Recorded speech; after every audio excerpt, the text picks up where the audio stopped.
আমাদের চারপাশে এরকম অনেক মেয়ে আছে যারা হয়তো একসময় গ্রামে থাকতো, তাদের বেড়ে ওঠাও গ্রামে, তারপর তারা শহরে আসে কোনো চাকরি সূত্রে বা বিয়ের পরে, অনেক রকম কারণেই হতে পারে।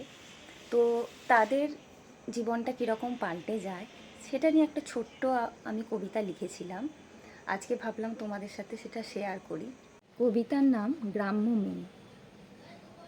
সেই মেয়েটি নদীতে নামে না আর, সুইমিং পুলে দেখে জলসম্ভার।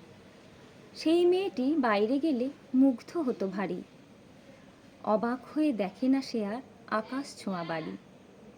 সেই মেয়েটি বসে না আর আসনখানি পেতে, চেয়ার টেবিল সোফার সাজ আজ মার্বেলেতে। সেই মেয়েটি চাপে না আর ভিড় ঠেলা বাসে, ঠান্ডা গাড়ির আরাম এখন রোজের অভ্যাসে। সেই মেয়েটি খেলে না আর লুকোচুরি খেলা, সংসারে আজ মুখ লুকিয়ে ব্যস্ত সারা বেলা। সেই মেয়েটি ঘুরে বেড়াতো বাঁশের বনে বনে, ফ্ল্যাট বাড়িটার জানলা দিয়ে তাকায় আনমনে। সেই মেয়েটি বলে না আর অগোছালো কথা, শহুরে কথা কায়দা কানুন শিখছে নীরবতা। সেই মেয়েটি ভাবতে থাকে কেমন সে ছিল, শহর যে তার মুখের ওপর গাইয়া লিখে দিল। কেমন হলো তোমরা অবশ্যই জানিও।